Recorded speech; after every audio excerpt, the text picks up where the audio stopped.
ಧರ್ಮಸ್ಥಳ ಅಪಪ್ರಚಾರ ಪ್ರಕರಣಕ್ಕೆ ಸಂಬಂಧಪಟ್ಟಂತೆ ಸ್ವಾಮೀಜಿಗಳು ಕೆಂಡಾಮಂಡಲರಾಗಿದ್ದಾರೆ. ಈ ನಿಟ್ಟಿನಲ್ಲಿ ಮಠಾಧೀಶರ ನಿಯೋಗ ಅಮಿತ್ ಶಾರನ್ನ ಭೇಟಿಯಾಗಿದೆ. ಅಮಿತ್ ಶಾಗೆ 3 ಮನವಿಯನ್ನು ಮಠಾಧೀಶರ ನಿಯೋಗ ತಲುಪಿಸಿದೆ. ಧರ್ಮಸ್ಥಳಕ್ಕೆ ಧಕ್ಕೆ ತರುವುದಕ್ಕೆ ಷಡ್ಯಂತ್ರ ನಡೆಸಿದೆ. ಇನ್ನು ತನಿಖೆ ನಡೆಸುವುದಕ್ಕೆ ಆಗ್ರಹ. ಈ ಅಪಪ್ರಚಾರವನ್ನು ತಡೆದು ಕ್ಷೇತ್ರದ ಪಾವಿತ್ರ್ಯವನ್ನು ರಕ್ಷಿಸುವುದಕ್ಕೆ ಈ ಸಂದರ್ಭದಲ್ಲಿ ಮಠಾಧೀಶರ ಈ ನಿಯೋಗ ಒತ್ತಾಯವನ್ನು ಮಾಡಿದೆ. ಉನ್ನತ ಮಟ್ಟದ ಸೂಕ್ತ ತನಿಖೆ ನಡೆಸುವುದಕ್ಕೆ ಮಠಾಧೀಶರು ಮನವಿಯನ್ನ ಮಾಡಿಕೊಂಡಿದ್ದಾರೆ. ಧರ್ಮಸ್ಥಳದ ಅಪಪ್ರಚಾರ ಬೇಡವೆಂದು ಈ ಸಂದರ್ಭದಲ್ಲಿ ಮಠಾಧೀಶರು ಒತ್ತಾಯವನ್ನ ಮಾಡಿದ್ದಾರೆ.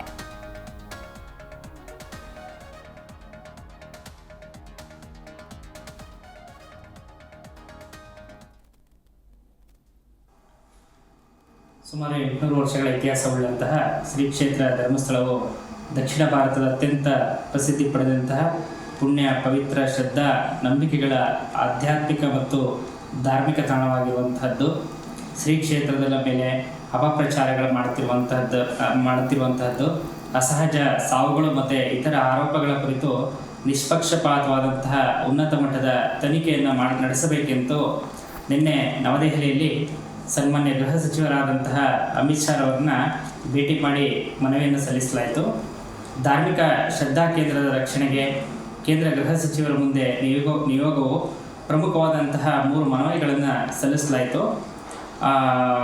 ಒಂದು, ಧಾರ್ಮಿಕ ಕ್ಷೇತ್ರಗಳ ಸಂಸ್ಥೆಗಳ ಘನತೆಗೆ ಧಕ್ಕೆ ತರಲು ವ್ಯವಸ್ಥಿತವಾದಂತಹ ಷಡ್ಯಂತ್ರ ನಡೆಯುತ್ತಿರುವ ಬಗ್ಗೆ ತನಿಖೆ ನಡೆಸಬೇಕೆನ್ನುವಂಥದ್ದು. ಮತ್ತೊಂದು, ಧಾರ್ಮಿಕ ಕೇಂದ್ರಗಳ ಮೇಲೆ ನಡೆಯುತ್ತಿರುವಂತಹ ಅಪಪ್ರಚಾರ ತಡೆದು ಕ್ಷೇತ್ರದ ಪಾವಿತ್ರ್ಯ ರಕ್ಷಿಸಬೇಕೆನ್ನುವಂತಹದ್ದು.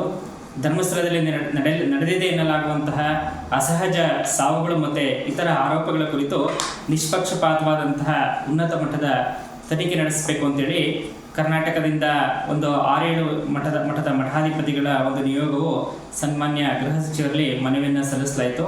ಪ್ರಮುಖವಾಗಿ ವಚನಾನಂದ ಸ್ವಾಮಿಗಳವರು, ವಜ್ರದೇಹಿ ಸ್ವಾಮಿಗಳು ಸೇರಿದಂತೆ